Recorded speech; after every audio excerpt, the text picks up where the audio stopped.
হতাশ হওয়া ইমানের পরিপন্থী কাজ। আল্লাহ পাক বলেছেন লা তাকনাতু মির রাহমাতিল্লাহ, আমার রহমত থেকে মায়ুস হও না। দেখেন হযরত আইয়ুব আলাইহিস সালাম কত বড় রোগ হয়েছে, শরীর পোকায় ধরেছে, জর্জরিত হয়েছে, দুর্গন্ধ হয়েছে, গ্রামের লোকেরা তাকে বের করে দিয়েছে, স্ত্রী পুত্র পরিজন সব চলে গিয়েছে। এমনকি জিহ্বায় যখন পোকা ধরল, হযরত আইয়ুব আলাইহিস সালাম আল্লাহ রাব্বুল আলামিনের দরবারে ফরিয়াদ করলেন, আন্নী মাসসানিয়াদ-দুররু ওয়া আনতা আরহামুর রাহিমিন। আয় আল্লাহ, আমি অসুস্থ হয়ে পড়েছি, আমি রোগাক্রান্ত হয়েছি, আর তোমার নাম রহমান রহিম, তুমি আমাকে রোগমুক্ত করো। হযরত আইয়ুব আলাইহিস সালাম আল্লাহর দরবারে ফরিয়াদ করলেন, রব্বুল আলামিন সারা শরীরে পোকায় জর্জরিত হয়ে গেছে, এখন আমার জিহ্বায় পোকা ধরেছে, মাবুদ গো আমি তোমার কাছে ফরিয়াদ করি আমার জিহ্বায় পোকা দিও না, কারণ জিহ্বাটাও যদি নষ্ট হয়ে যায় তাহলে তোমার মতো আল্লাহর জিকির আমি কি দিয়া করব। হযরত আইয়ুব আলাইহিস সালাম আল্লাহ পাকের কাছে যখন এ ধরনের ফরিয়াদ জানালেন, রব্বুল আলামিন তাকে তার রোগ মুক্ত করে দিলেন, তার স্ত্রী পুত্র সব আল্লাহ রব্বুল আলামিন ফিরাইয়া দিলেন। সুবহানাল্লাহ। সুতরাং মুমিন ব্যক্তি, কোরআন শরীফে সব আছে, কোরআনের মতো শ্রেষ্ঠ ওয়াজের কিতাব পৃথিবীতে আর শুধু বোঝার দরকার। বিপদে যত বড় বিপদ আসুক, কোন বিপদে মুমিন ধৈর্য হারাবে না। হযরত ইয়াকুব আলাইহিস সালামের ছেলে ইউসুফ আলাইহিস সালামকে যখন তিনি হারায় ফেললেন, তিনি অধৈর্য হয়ে গেছিলেন নাকি? অধৈর্য হন নাই। কারণ আমি আমার বক্তৃতার সূচনায় বলেছি, আমরা কল্যাণ বুঝি না, অকল্যাণও বুঝি না। কোন বিপদ আসলে পরে আমরা হয়রান হয়ে যাই, কিন্তু বিপদের মধ্যে কল্যাণ আছে আমরা তা বুঝতে পারি না। কথা বুঝে আসছে?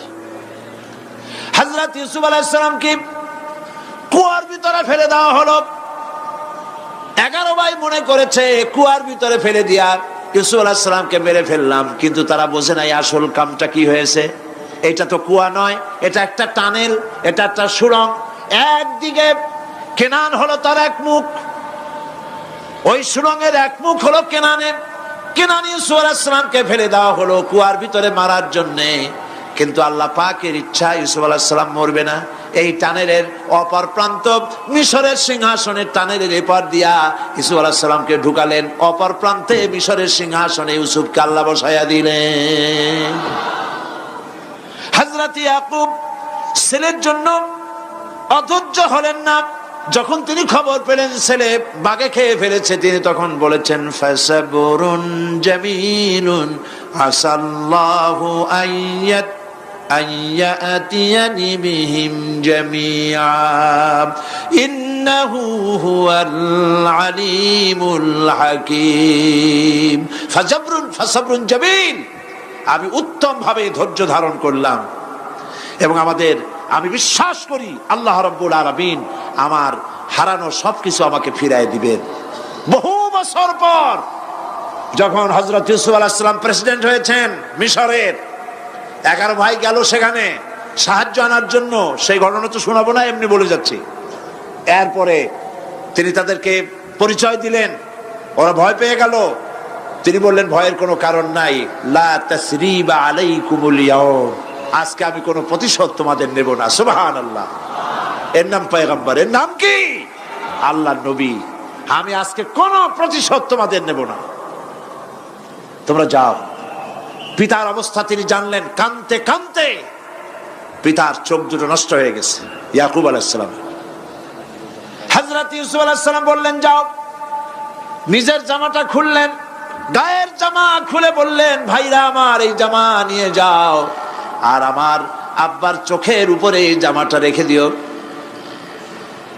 ছেলেরা যখন হযরত ইউসুফ আলাইহিস সালামের জামা নিয়ে মিশর থেকে রওনা করেছে, গল্প নয়, উপন্যাস নয়, আল্লাহ পাক এই কোরআন শরীফে সূরা ইউসুফে বলেছেন, জামা নিয়ে মিশর থেকে রওনা করেছেন। কোথায় মিশর আর কোথায় কেনান?